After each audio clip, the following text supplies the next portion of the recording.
स्थिर वैद्युतिकी शुरू कर रहे हैं आज हम। बेसिकली RBSc 12th क्लास का जो फर्स्ट यूनिट है वो आपके पास में स्थिर वैद्युतिकी यानी कि इलेक्ट्रोस्टैटिक्स है। 10 यूनिट है आपके पास में, 17 चैप्टर है आपके पास में। पहली यूनिट पढ़ रहे हैं। इस पहली यूनिट में आपके पास में 4 चैप्टर हैं, ठीक है। उस 4 चैप्टर में से पहला चैप्टर आज शुरू कर देंगे हम।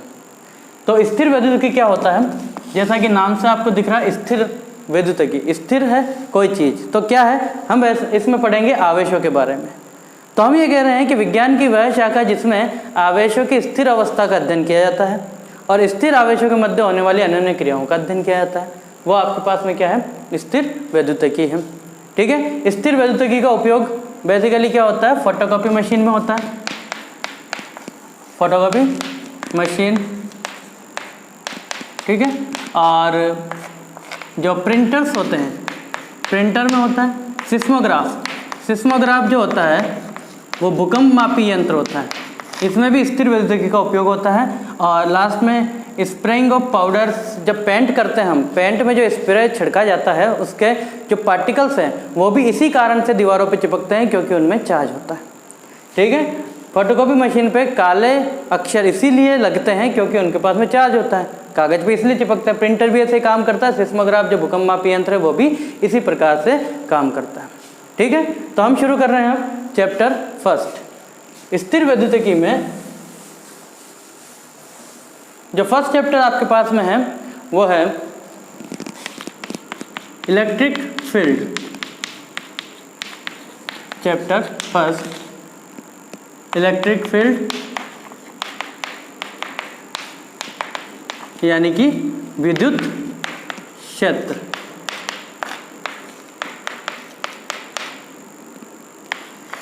विद्युत क्षेत्र को हम 3 पार्ट में डिवाइड करके पढ़ेंगे, ठीक है। इसका फर्स्ट पार्ट जो होगा, इस फर्स्ट पार्ट में हम पढ़ेंगे आवेश, प्रकार और गुणधर्म।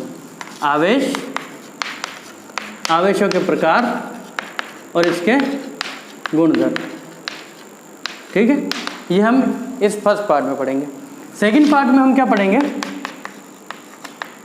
सेकंड पार्ट में हम पढ़ेंगे कूलॉम का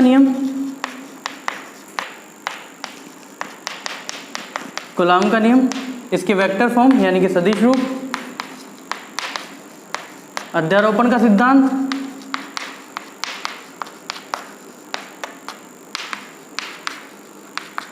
और कुछ न्यूमेरिकल्स, ठीक, कुछ न्यूमेरिकल्स। ये चीज़ हम सेकंड पार्ट में पढ़ेंगे। थर्ड पार्ट में हम पढ़ेंगे चैप्टर विद्युत क्षेत्र के बारे में। विद्युत क्षेत्र पढ़ेंगे, अध्यारोपण का सिद्धांत इसमें भी आएगा इसलिए वो भी पढ़ लेंगे, विद्युत क्षेत्र। और हम इसमें पढ़ेंगे विद्युत द्विध्रुव, ठीक है। ये 3 चीज़ें हम इस थर्ड पार्ट में पढ़ेंगे। तो हम शुरू कर रहे हैं आज फर्स्ट पार्ट इसका।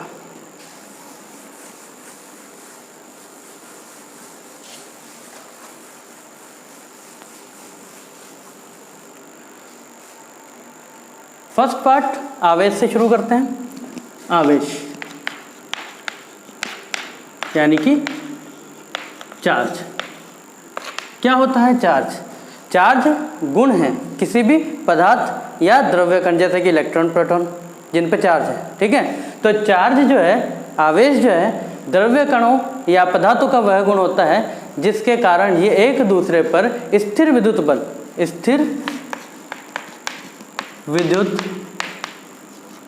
बल यानी कि आकर्षण या प्रतिकर्षण बल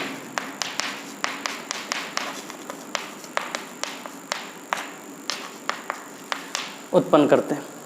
यानी कि आवेश पदार्थों या द्रव्य कणों जैसे इलेक्ट्रॉन, प्रोटॉन का वह गुण होता है जिसके कारण ये एक दूसरे पर स्थिर विद्युत बल यानी कि आकर्षण या प्रतिकर्षण बल उत्पन्न करते हैं।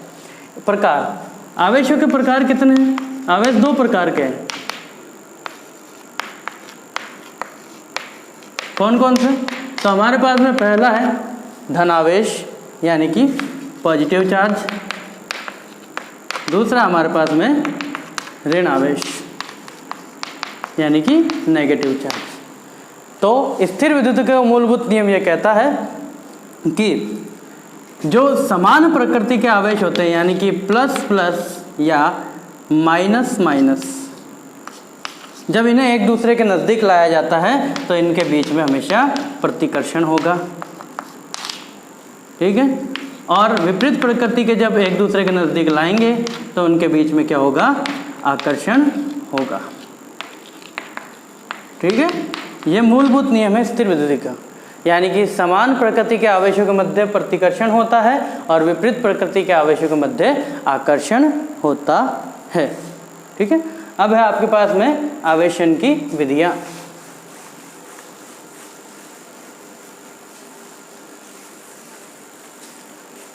फटाफट पढ़ लेते हैं अपन, थ्योरी है थोड़ी सी, है ना, थ्योरी को फटाफट पढ़ लेते हैं।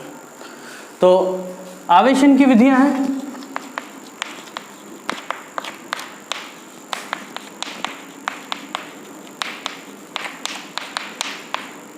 देखिए आवेशन की मूलभूत से 3 विधियां हैं। आवेशन का मतलब क्या है, किसी वस्तु को आवेशित करना, यानी कि इलेक्ट्रीफाई करना, है ना, उसका विद्युतीकरण करना, यह है हमारे पास में आवेशन की विधियां। किस प्रकार से उसको आवेशित किया जा सकता है, इसकी 3 विधियां हैं।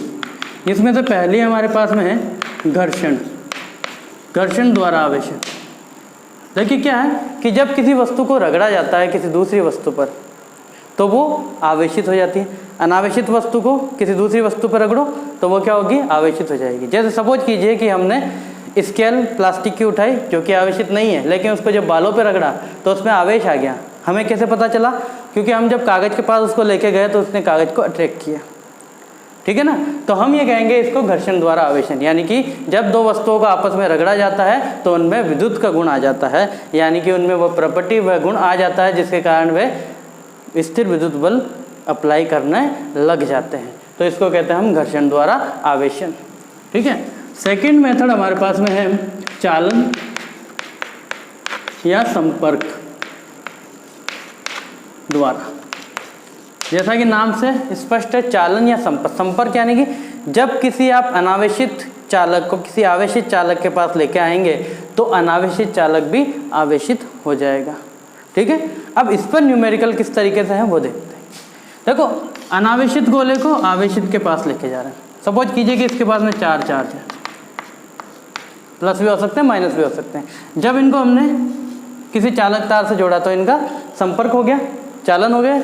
अब क्या करेगा, ये अपने आधे चार्ज उसको दे देगा। तो हमारे पास में जो सेकंड कंडीशन बनने वाली है वो ऐसी बनेगी। बाद में हम इसको अलग कर लेंगे तो दोनों ऐसे चार्ज हो जाएंगे। तो पहले ये अनावेशित था,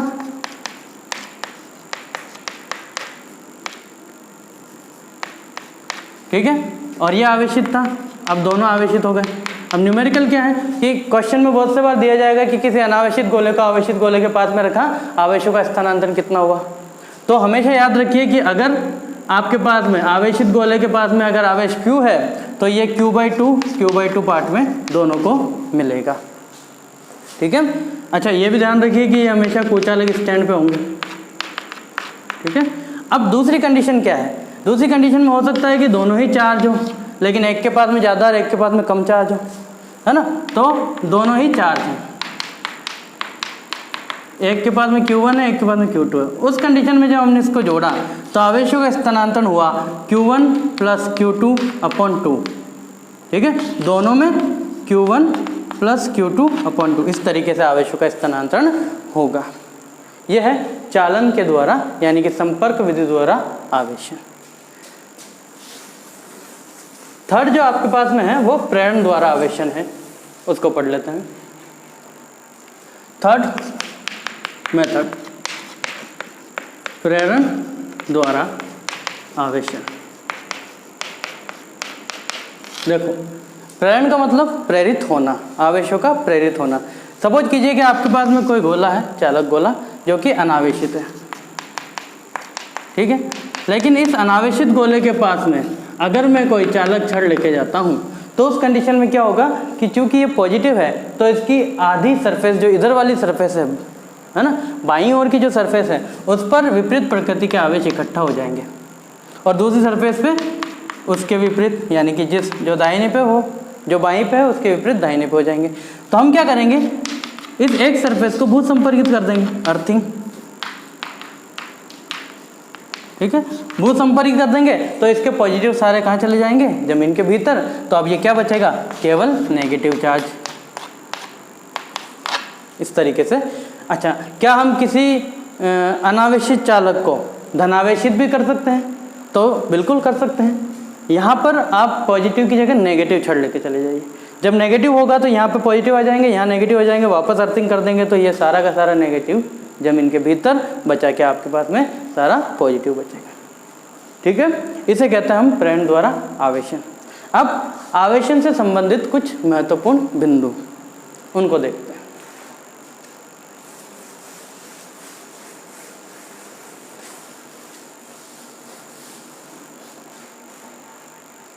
आवेशन से संबंधित कुछ महत्वपूर्ण बिंदु देखिए। सामान्य इलेक्ट्रॉनिक सिद्धांत ये कहता है कि कोई भी परमाणु है वो उदासीन होता है। डाल्टन ने कहा था कि कोई भी परमाणु है वो उदासीन है। इलेक्ट्रॉनिक सिद्धांत ये कहता है कि किसी भी परमाणु पर चार्ज वही आता है जिसमें उस चार्ज की अधिकता होती है। यानी कि हम कह रहे हैं कि परमाणु के पास में इलेक्ट्रॉन प्रोटॉन दोनों हैं। अगर वो उदासीन है तो प्रोटॉन और इलेक्ट्रॉन दोनों की मात्रा बराबर है। लेकिन अगर वो पॉजिटिव है तो इसका मतलब है उसमें इलेक्ट्रॉन कम है, और अगर वो नेगेटिव है तो इसका मतलब उसमें इलेक्ट्रॉन ज़्यादा है। पॉजिटिव की बात की नहीं जा सकती क्योंकि पॉजिटिव को निकाला भी नहीं जा सकता, क्योंकि वो तो नाभिक के अंदर है और नाभिक जो है बहुत ही ज़्यादा स्ट्रॉन्ग फोर्स से बंधा हुआ है। तो इलेक्ट्रॉन ही जाएगा, इलेक्ट्रॉन ही आएगा, ठीक है। तो अगर किसी परमाणु में इलेक्ट्रॉन की संख्या ज़्यादा है, इलेक्ट्रॉन का घनत्व ज़्यादा है तो वो नेगेटिव है, और किसी में अगर इलेक्ट्रॉन की संख्या कम है, इलेक्ट्रॉन का घनत्व कम है तो वो पॉजिटिव है, क्योंकि उसमें प्रोटॉन का घनत्व बढ़ गया है ना। इनडायरेक्टली हम ये बात कर रहे हैं। अब इस कंडीशन में क्या हुआ कि सपोज कीजिए कि हमने किसी वस्तु को आवेशित किया तो उसके इलेक्ट्रॉन का स्थानांतरण हुआ एक जगह से दूसरी जगह। अब जिससे इलेक्ट्रॉन जा रहा है उसके द्रव्यमान में कमी हो रही है, और जिससे जो इलेक्ट्रॉन ले रहा है उसके द्रव्यमान में वृद्धि हो रही है। तो द्रव्यमान में यह परिवर्तन होता है del m is equal to n into M. यानी कि अगर 2 इलेक्ट्रॉन गए तो n की संख्या 2, m ही हमारे पास में होता है 9.1 इंटू 10⁻³ किलोग्राम इलेक्ट्रॉन का द्रव्यमान। एक इलेक्ट्रॉन का द्रव्यमान, अगर 1 इलेक्ट्रॉन गया तो इतना द्रव्यमान में परिवर्तन आएगा, और अगर 10 इलेक्ट्रॉन गए तो 10 से इंटू करने के बाद में जो वैल्यू बचेगी